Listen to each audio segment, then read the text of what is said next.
Now, all great artists have to start somewhere. Every great singer has a low-quality CD of them doing karaoke or something somewhere in their attic. All the best athletes start out on their pee-wee football teams. Michelangelo probably drew crude pictures of farm animals before he even heard the word Sistine Chapel. And when it comes to film directors, their first movies are usually a bit sloppy, a little underwhelming, and largely forgettable. But not these 10 though, because they basically nailed it the first time around. So let's take a look at them. As I'm Jules, this is WhatCulture.com, and these are 10 overlooked first films by great directors. Number 10. Hunger, Steve McQueen. Rather than the actor from The Great Escape, this Steve McQueen is a British film director best known for the Best Picture Oscar-winning drama 12 Years a Slave. Outside of that film, he also directed the TV anthology Small Axe, the heist movie Windows, and the sex addiction thriller Shame. However, McQueen's on-screen career started with a dirty, naked Michael Fassbender. In 2008, the director brought us Hunger, a story about the 1981 Irish hunger and no-wash strike. Fassbender plays Bobby Sands, a real-life IRA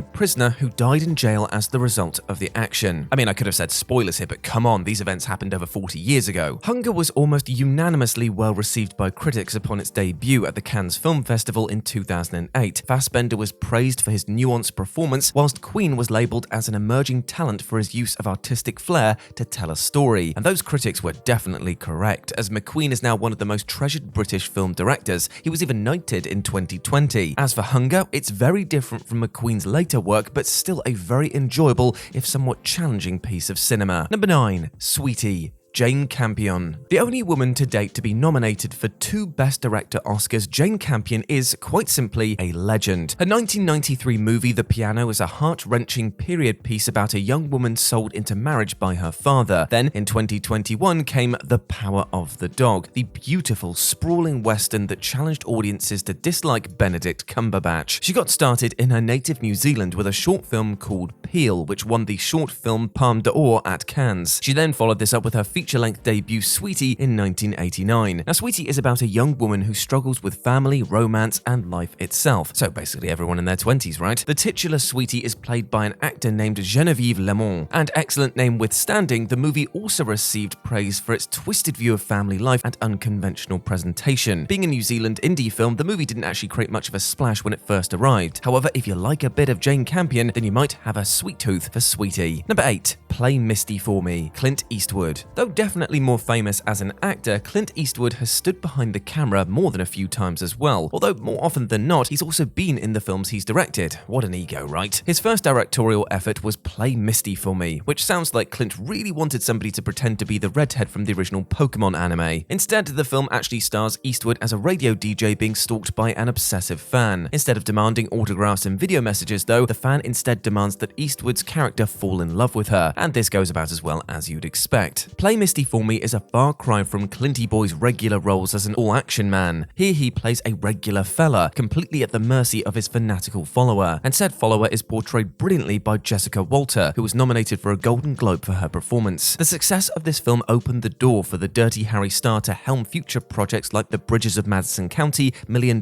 Baby, and Gran Torino, all of which ended up starring himself. I told you about his ego. Number 7. The Loveless, KATHRYN Bigelow. Before stealing the show with her war drama The Hurt Locker, KATHRYN Bigelow was mostly known for action thrillers. She directed Point Break, the movie that gave us that steamy Reeves-Swayze bromance, and K-19 The Widowmaker, easily one of the best submarine-based films ever. And yes, I know that really that category just boils down to The Hunt for Red October and this, but come on, give me something. Bigelow's first outing as a director was The Loveless, and the film was basically about a group of bikers who roll into a small southern town. Vance, played by Willem Dafoe, becomes entangled with a local girl and her abusive father who wants to rid his settlement of the greasers once and for all. Tense, moody, and emotionally dense, The Loveless is a great entry point into the catalogue of one of modern cinema's most groundbreaking filmmakers. Also, Willem Dafoe in leather is never a bad shout, so yeah, there you go. Number 6. Hard 8. Paul Thomas Anderson. Not to be confused with Paul W.S. Anderson, who makes some very different films, Paul Thomas Anderson is considered one of the 21st century's greatest directors. Best known for his work on There Will Be Blood, Phantom Thread, and Licorice Pizza, as well as directing music videos for Radiohead, Fiona Apple, and Haim, Anderson's work is often bleak, spotlighting realistic characters with tons of personal flaws. His first movie, 1996's Hard 8, is a bit like that, only way more extreme. It stars Philip Baker Hall as a successful Las Vegas gambler who takes a homeless man under his wing. A series of events transpire that lead to the protege marrying a sex worker and taking a man hostage. The film is stacked to the gills with star power. Alongside Hall, there's John C. Reilly, Gwyneth Paltrow, Philip Seymour Hoffman, and Samuel L. Jackson. Not bad for a first go-around, right? Exciting, gripping, and with a strong cast of enjoyable characters, Hard 8 is well worth taking a gamble on. Number 5. Blood Simple, the Coen brothers. Joel and Ethan Coen are so synonymous with one another that it's genuinely unsettling when one of them does something without the other, and the siblings are responsible for some very famous films, including Barton Fink, Fargo, The Big Lebowski, the 2010 True Grit remake, and No Country for Old Men. And if you haven't heard of at least one of those, then seriously, how did you even come across this list? Their success can be traced way back to a picture from 1984 called Blood Simple. A mixture of noir crime, psychological thriller, and straight-up horror, Blood Simple is about the horrifying fallout of a bartender having an affair with his boss's wife. Do not mix business and pleasure seems to be the motto here. It's very well acted, with future Oscar winner Frances McDormand in the lead female role. It's also shot beautifully, adding a new spin to the traditional crime story formula. It's not hard to predict the brothers' trajectory based on Blood Simple. Their films continue to be dark, broody, and full of shady characters to this very day. The only difference is that they've got a lot more money to play with. Number 4. Pi, Darren Aronofsky. Pretty much every single one of Darren Aronofsky's movies is regarded as some sort of classic, except for Noah. We don't talk about Noah. Requiem for a Dream, The Wrestler, Black Swan, The Whale. These movies all have their place in the hearts and minds of cinema fans. But one of his most overlooked entries is actually his directorial debut, Pi. Filmed in black and white, because of course it is, Pi stars Max Cohen, a mathematician obsessed with finding order and balance within the world. Because Max meets a Jewish character attempting to decode the Torah as if it was a string of code. There's a number that's meant to represent the true name of God, which comes in the form of some very big ideas for Mr. Aronofsky and crew, but he absolutely nails them. As well as making your brain hurt in a good way, Pi will also make your eyes just utterly happy in a good way as well. Beautifully shot, masterfully acted, and cleverly written, Pi is everything you could want from an Aronofsky feature. Number 3. Shallow Grave, Danny Boyle. The Doctor, Obi-Wan Kenobi, and KATHRYN de Medici all have to work out what to do when Lily Allen's dad dies in their apartment. Now that sounds like a recipe for success, and that's what goes down in 1994's Shallow Grave. Christopher Eccleston, Ewan McGregor, and Kerry Fox not only have to deal with Keith Allen's sudden demise, but also the large sum of money that he left behind. What follows is a grimly funny crime caper as the three friends deal with the fallout of their actions. The screenplay was written by John Hodge, and the movie was directed by Danny Boyle, who would go on to work together several more times, including on Trainspotting and The Beach. Boyle's recognition would far surpass that of his writer. He would go on to win the Best Director Oscar for Slumdog Millionaire and very nearly directed a Bond movie, but that's another story for another time. In terms of British talent before they hit it big, you really couldn't do much better than Shallow Grave. Both the Scottish director and actor would become megastars, and the English one will become part of the biggest franchise in sci-fi TV history. Number 2. Following, Christopher Nolan. Now, few directors can match up to Christopher Nolan in terms of fanatical devotion. Maybe Quentin Tarantino, but then again his first film was Reservoir Dogs, so there's no way that we can call that overlooked. As for Nolan's first film, he took the Aronofsky approach and filmed 1998's Following in black and white. The director went to extreme lengths to get this picture made. He made his actors heavily rehearse scenes ahead of time to save on film, he paid for equipment out of his own salary, he pitched in with editing, and he even cast his own uncle in one of the roles. Safe to say that he was keen to get The Following off the ground. Once it did get off the ground though, it went down a storm. A neo-noir crime thriller about a young man drawn into a seedy underworld, Following was praised for its snappy action, atypical narrative structure, and nail-biting mystery. It also got Nolan's name out there, which allowed him to get the resources together to make his next feature film, a little picture called Memento. You might have heard of it. And number 1, Bad Taste, Peter Jackson. The man behind the epic Middle-earth series of movies started his directorial career making schlocky horror movies in New Zealand. Before making one of the greatest film trilogies ever, and I guess some Hobbit movies, Peter Jackson was best known as the mind behind Braindead and The Frighteners. But before any of these though, Jackson was making another movie about a group of murderous aliens harvesting human meat for use in their fast food chain, which was 1987's Bad Taste. The director also wrote this film, edited it, and played 2 parts, and he was backed up by future collaborators Pete O'Hearn and Peter Veer-Jones. In the end, Bad Taste is a funny, silly, over-the-top, low-budget comedy horror movie with plenty of laughs and gore stuffed into its 92-minute runtime. More importantly though, it gave Jackson an entry point into the the world of cinema, and for that, we are all eternally grateful. Jackson came from very humble beginnings and went on to achieve greatness, much like a certain resident of the Shire. And there we go, my friends. Those were 10 overlooked first films by great directors. I hope that you enjoyed that, and please let me know what you thought about it down in the comment section below. As always, I've been Jules. You can go follow me over on Instagram at RetroJ, but the O is a 0, and you can come check out all of my Warhammer miniatures that I've been painting. I know, I am a nerd. But before I go, I just want to say one thing. Hope you're treating yourself well, my friend, and not overlooking how much of a big ledge you are. You deserve love, happiness, and success, and do not let anything or anyone else tell you otherwise, alright? I want you to go out there and smash your life goals today, because I believe in you, and you need to believe in yourself as well. As always, I've been Jules. You have been awesome. Never forget that, and I'll speak to you soon. Bye.